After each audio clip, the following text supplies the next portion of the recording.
आपको अनुपात तथा समानुपात का पार्ट 1 कराने जा रही हूँ, जिसमें हम करेंगे 10 क्वेश्चन। 5, 9, 12 का चतुर्थानुपाती ज्ञात कीजिए। चतुर्थानुपाती ज्ञात करने के लिए क्या करेंगे, हम इसको अनुपात और समानुपात के रूप में लिखेंगे, क्योंकि यहाँ अनुपाती कहा गया है। ठीक है, तो अनुपात समानुपात की फॉर्म में लिखेंगे। पहली दो राशियों को अनुपात में और बाकी दो राशियों को अनुपात में, बीच में लगाते हैं समानुपात का चिन्ह। अब आपको ये फॉर्मूला याद होना चाहिए कि बाह्य राशियों का गुणनफल बराबर है मध्य राशियों का गुणनफल। ये जब मैंने आपको अनुपात समानुपात के रूल्स बताए हैं, तो उसमें ये आपको बताया गया है बाहरी राशियों का गुणनफल बराबर होता है मध्य राशियों का गुणनफल। ये आपको याद रखना है। अब यहाँ से x की वैल्यू आप निकाल लेंगे तो ये आपका आ जाएगा चतुर्था अनुपाती। इसके लिए शॉर्ट ट्रिक आप याद रख सकते हैं। अगर आपको चतुर्थानुपाती निकालना है तो दूसरी संख्या गुणा तीसरी संख्या बटे में पहली संख्या, ये आपका चतुर्थानुपाती इस तरह निकलाएगा। दूसरी संख्या गुणा तीसरी संख्या बटे में पहली संख्या। जैसे हमारे पास दूसरी और तीसरी क्या है, 9 और 12, बटे में क्या है 5। ठीक है, अब नेक्स्ट क्वेश्चन है आपका 18, 24 का तृतीयानुपाती ज्ञात कीजिए। तो तृतीयानुपाती के लिए क्या करना है, आपको बीच वाले पद को ही 2 बार लिखना है, दूसरी संख्या को ही 2 बार लिखना है, और इसे भी चतुर्थानुपाती की तरह ही ज्ञात करेंगे। फिर वही हो जाएगा दूसरी संख्या गुणा तीसरी संख्या बटे में पहली संख्या। और यदि इसको आपको शॉर्ट ट्रिक याद रखनी है तो आपको याद रखना है, क्योंकि दूसरी और तीसरी आप देख रहे हो यहाँ पर सेम है, तो ये हो जाएगा आपका दूसरी संख्या का वर्ग बटे में पहली संख्या। याद रखेंगे अगर आपको तृतीयानुपाती निकालना है, क्योंकि आपको 2 ही संख्या गिवन होगी, जैसे 18 और 24, तो दूसरी संख्या का वर्ग बटे में पहली संख्या। और जब आप सोल्व कर रहे हो तो आप यही देख रहे हो, दूसरी संख्या 2 बार आ रही है बटे में पहली संख्या। अब नेक्स्ट है आपका अनुपात और समानुपात। अनुपात और समानुपात, यदि आपको 2 राशियों का अनुपात दिया है, फिर से 2 राशियों का अनुपात दिया है, तो आपने तीनों राशियों का अनुपात इकट्ठे कैसे निकालना है, या पहली और तीसरी राशि का अनुपात कैसे निकालना है, इसके लिए भी हमारे पास शॉर्ट ट्रिक है।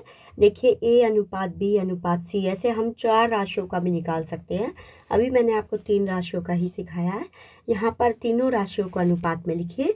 तो पहली 2 राशियों का अनुपात लिखिए, फिर से 2 राशियों का अनुपात लिखिए उनके नीचे, और अब ऐसे आपको यहाँ पर तिरछी मल्टीप्लाई करनी है। A की B वाले से करनी है, फिर B की B वाले से करनी है, और B की C वाले से करनी है। इस तरह आप 4 पंजे 20, 7 पंजे 35 और 7 3 63, ये आपका आ जाएगा A अनुपात B अनुपात C, जो हमें ज्ञात करना था। और फिर हमें ज्ञात करना है A अनुपात C। तो A और C की राशियों को लिख दीजिए, ये आपका आ जाएगा A और A अनुपात C। तो 20 अनुपात 63, एक ही बार करने से दोनों आंसर हमारे पास आ गए। नेक्स्ट आपका क्वेश्चन है 0.05 तथा 0.45 का मध्यानुपाती ज्ञात कीजिए। तो मध्यानुपाती कैसे ज्ञात करते हैं हम, दोनों राशियों का गुणनफल और उनका स्क्वायर रूट, ये फॉर्मूला याद रखना है। दोनों राशियों का गुणनफल बटे इनका, बटे नहीं कहना है, इनका स्क्वायर रूट कहना है।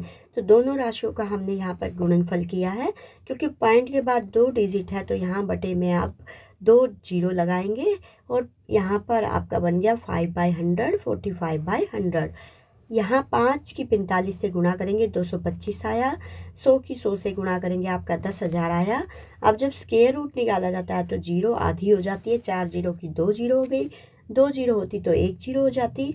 और 225 का स्क्वायर रूट हमें याद होना चाहिए, नहीं याद तो आप यहाँ पर ऐसे साइड में निकाल सकते हैं। जैसे 225 का, तो आपने क्या करना होता है, पीछे से जोड़े बनाने होते हैं, और इससे कम स्क्वायर या इसके बराबर स्क्वायर सोचना होता है। 1 एकम 1, अब 2 में से 1 गया, 1 ऊपर से उतारा, नेक्स्ट जोड़ा, और फिर यहाँ ऊपर वाली संख्या का दुगना किया जाता है, तो 2 से गुणा करनी है, यानी कि इसको। अब यहाँ पर आप सोचिए कितने पर ये जाएगा, तो 2 पंजे 10, 5 ही यहाँ पर आप लगाएंगे और 5 से ही मल्टीप्लाई करेंगे, क्योंकि यहाँ पर आपको स्क्वायर लेना है। जैसे आपने यहाँ पर स्क्वायर लिया, तो यहाँ नेक्स्ट पे भी आपको स्क्वायर लेना है। तो 5 से मल्टीप्लाई कीजिए, 5 ही आपने यहाँ सोचना है। सोचा कैसे, इसको देखकर कितने पे जा रहा है ये। अब 5 से मल्टीप्लाई किया तो 5 पंजे 25, 5 दूनी 10 और 2 12, तो आपका आंसर आ गया 15। ये आप 15 यहाँ पर लिखेंगे इसका स्क्वायर रूट, और बटे में 100 है तो 2 डिजिट छोड़ के पॉइंट लगाया जाएगा, ये आपका आंसर बन गया नेक्स्ट आपका क्वेश्चन है, यदि आपको A अनुपात B 5 अनुपात C ओ A अनुपात B आपको 5 अनुपात 7 दिया है तो 3A प्लस, ये वेरी वेरी इंपॉर्टेंट क्वेश्चन है बेटा आपका, वेरी वेरी इंपॉर्टेंट क्वेश्चन है आपका ये। तो इसकी वैल्यू आपको कैसे ज्ञात करनी होती है, 3A प्लस 5B अनुपात 5A माइनस 2B। यहाँ पर कुछ भी आपको दे सकते हैं, आपने बस इसको क्या करना है, जो रेशो आपको दिया गया, जो अनुपात आपको दिया गया उसकी फॉर्म में पहले इसको बनाना है। तो यहाँ देख रहे हो आपको चाहिए A बाय B, तो अगर B बाय A दिया होता तो हम इसको B बाय A की फॉर्म में बना लेते, यानी कि हम न्यूमरेटर और डिनोमिनेटर को A से डिवाइड कर देते। अब हमें B नीचे दिया गया तो हम न्यूमरेटर और डिनोमिनेटर को B से डिवाइड करेंगे। ये याद रखना है आपको, जो अनुपात दिया है उसी की फॉर्म में हम इसको बनाएंगे।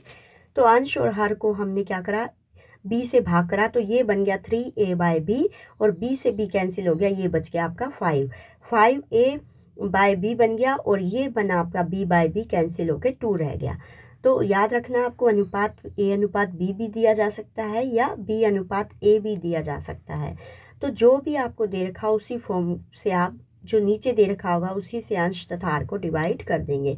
यहाँ पर B नीचे है तो हमने अंश तथा हर को B से डिवाइड कर दिया और ये आपकी अनुपात की फॉर्म बन गई। अब इसमें आप वैल्यू पुट कर सकते हैं और कैलकुलेशन करके आपका आंसर आ जाएगा।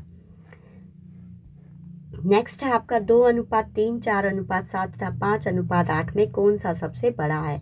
जब भी ऐसे आपसे पूछा जाए अनुपात कौन सा बड़ा है तो आप क्या करेंगे, अंश को हर से भाग दे देंगे, जो आपके आंसर आएंगे उनको कंपेयर करेंगे, इसमें कौन सबसे बड़ा आया।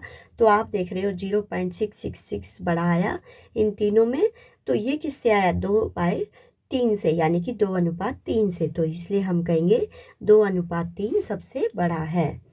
नेक्स्ट आपका क्वेश्चन है, 675 रुपये को A तथा B में 5 अनुपात 4 के अनुपात में बांटिए। कभी भी आपको 2 आदमी दे रखे हैं, 3 आदमी दे रखे हैं या यहाँ पर नाम लिख रखे हैं, तो अनुपात दे रखा है तो सबसे पहले हम उसका अनुपाती योग करेंगे और फिर जिसका भाग निकालना है उसका अनुपात बटे में अनुपाती योग गुणा में कुल राशि, या यहाँ पर कुल लाभ भी लिख सकते हैं, वो कुल राशि भी लिख सकते हैं। आपने जो दे रखा है आपका कुल, उसको यहाँ पे इनटू में लिखेंगे, जो कटता है काट दीजिए। 9 से ये डायरेक्ट जा रहा है, देखिए 9 सत्ते 63, 4 बचा, 5 9 पंजे 45, इसको इससे मल्टीप्लाई कर दीजिए, ये इसका भाग आ गया। अब B का भाग आप चाहे तो 675 में से A का भाग घटा दें तो B का भाग निकल आएगा। जैसे आपकी कुल जो थी राशि वो आपकी 675 थी, A का भाग आपका निकल चुका है, तो B का भाग आप डायरेक्ट ऐसे भी निकाल सकते हैं, या आप ऐसे ही करेंगे, अनुपात बटे में अनुपाती योग गुणा में कुल राशि। ठीक है। अब आपका नेक्स्ट क्वेश्चन है, एक थैले में 1 रुपये 50 पैसे 25 पैसे के सिक्के 5 अनुपात 9 अनुपात 25 के अनुपात में हैं। यदि थैले में कुल धन 1008 रुपये हो तो विभिन्न प्रकार के सिक्कों की संख्या ज्ञात कीजिए।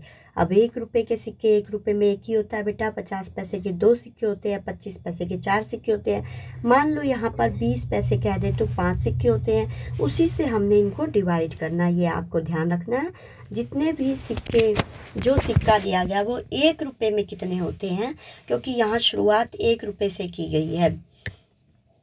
अब हमने जो अनुपात दे रखा है उसको हमने सिक्कों की संख्या मान लेनी है। माना 1 रुपये 50 पैसे तथा 25 पैसे के सिक्कों की संख्या 5x 9x तथा 25x है। अब इसके बटे में हमने क्या लगाना है, सिक्कों की संख्या। 5x बटे में 1, 9x बटे में 2 क्योंकि 50 पैसे के 2 सिक्के होते हैं, 25x बटे में 4 क्योंकि 25 पैसे के 4 सिक्के होते हैं। या आपको यहाँ पर सिक्के देखने हैं, ये 25 से 25 के इसके हिसाब से हमने 4 नहीं लगाया, हमने सिक्कों के हिसाब से लगाया।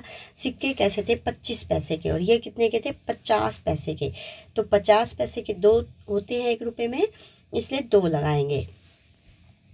अब कुल धन आपको दे रखा, तो ये हम यहाँ सभी सिक्कों की संख्या को जो हम डिवाइड करने के बाद आई है उसको हम प्लस करेंगे और कुल धन के बराबर लिखेंगे। अब x की वैल्यू आप फाइंड करेंगे यहाँ से एलसीएम लेके, और उसके बाद 1 रुपये के सिक्कों की संख्या हमने मानी थी 5x, तो यहाँ पर x की वैल्यू पुट करके आपकी 1 रुपये के सिक्कों की संख्या आ जाएगी। ठीक है, ऐसे 50 पैसे के सिक्कों की संख्या जो आपने संख्या 9x मानी थी, 9 गुणा में x की वैल्यू पुट कीजिए, आपके 50 पैसों की संख्या। इसी तरह से 25 पैसे के सिक्कों की संख्या आ गई, 25x मानी थी आपने, 25 गुना में x की वैल्यू पुट कीजिए, ये आपकी आ गई 25 पैसे के सिक्कों की संख्या। अब नेक्स्ट भी क्वेश्चन आपका कुछ इसी तरह से का है, थोड़ा सा अनुपात चेंज कर दिया गया है। एक थैली में 1 रुपये 50 पैसे तथा 10 पैसे। अब यहाँ पर 25 पैसे की जगह कितना आ गया, 10 पैसे। 1 रुपये तथा 50 पैसे के सिक्कों का अनुपात अब अलग अलग दे दिया गया। यहाँ पर आप देख रहे थे पिछले क्वेश्चन में तीनों का अनुपात इकट्ठा दिया गया था, यहाँ पर हमें अलग अलग अनुपात दिया गया है। पहले 1 रुपये और 50 पैसे के सिक्कों का अनुपात है, उसके बाद 50 पैसे और 10 पैसे के सिक्कों का अनुपात है। यदि थैली में कुल धन 1125 रुपये हो तो प्रत्येक प्रकार के सिक्कों की संख्या ज्ञात कीजिए। तो जब आपको दो दो का अनुपात दे रखा होता है तो पहले आप तीनों का अनुपात इकट्ठा लिखेंगे। 1 रुपये के सिक्के, 50 पैसे के सिक्के, 10 पैसे के सिक्के, तो 1 रुपये और 50 पैसे के सिक्कों का अनुपात, फिर 50 पैसे और 10 पैसे के सिक्कों का अनुपात लिखेंगे। इसको मल्टीप्लाई करेंगे, ऐसे आपको सिखाई थी, ये तिरछी, ये सीधी और ये तिरछी। तीनों का अनुपात इकट्ठा आ गया। अब हम सिक्कों की संख्या मान लेंगे, इनके आगे हम x लगा देंगे। 1 रुपये 50 पैसे तथा 10 पैसे के सिक्कों की संख्या 8x, 20x तथा 45x है। इनको वही फिर डिवाइड करना है हमने, क्योंकि आपको बताया था 1 रुपये का एक ही सिक्का होता है, 50 पैसे के 2 सिक्के होते हैं, और यहाँ पर 10 पैसे के सिक्के कहे तो 10 पैसे के 10 सिक्के होते हैं 1 रुपये में, इसलिए 10 से डिवाइड करना है।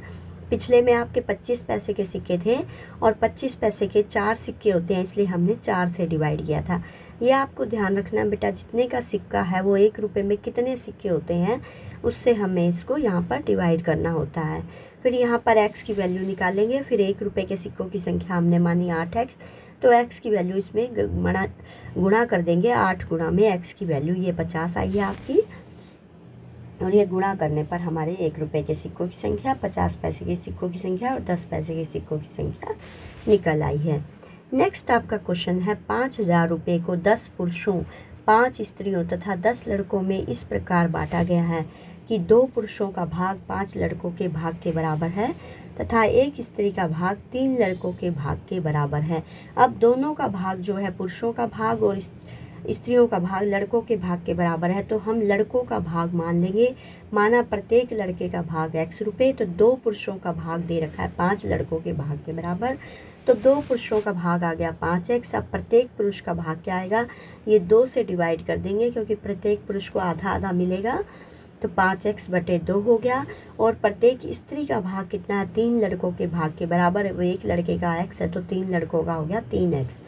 यहाँ पर अब हम इनको जो आपको दे रखा है, ये तो आया इनका भाग आया, और लड़के कितने हैं हमारे पास, लड़के, पुरुष और स्त्रियां ये पहली लाइन में दी गई हैं।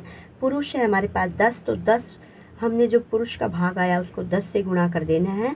स्त्रियां हैं हमारे पास 5, तो 5 को हमने स्त्रियों के भाग से मल्टीप्लाई कर देना है। इसके बाद लड़के हैं 10, तो लड़कों की संख्या को हमने लड़कों के भाग से मल्टीप्लाई कर देना है। अब आप इसको मल्टीप्लाई करेंगे, जो कट्टा काट दीजिए, 2 पंजे 10, 5 पंजे 25x, 5 तिये 15x, 10x, इनको ऐड कीजिए और फिर x की वैल्यू निकालिए। ये x की वैल्यू निकल गई। अब प्रत्येक पुरुष का भाग आपको निकालना है, तो पुरुष का भाग कितना था, 5x बटे 2, यहाँ पर x की वैल्यू पुट कीजिए तो आपका आंसर आ जाएगा। प्रत्येक स्त्री का भाग था 3x, क्योंकि 3 लड़कों के भाग के बराबर था, तो x की वैल्यू यहाँ पुट कीजिए। इसी तरह प्रत्येक लड़के का भाग आ जाएगा आपका। ठीक है, ओके, बाय बाय।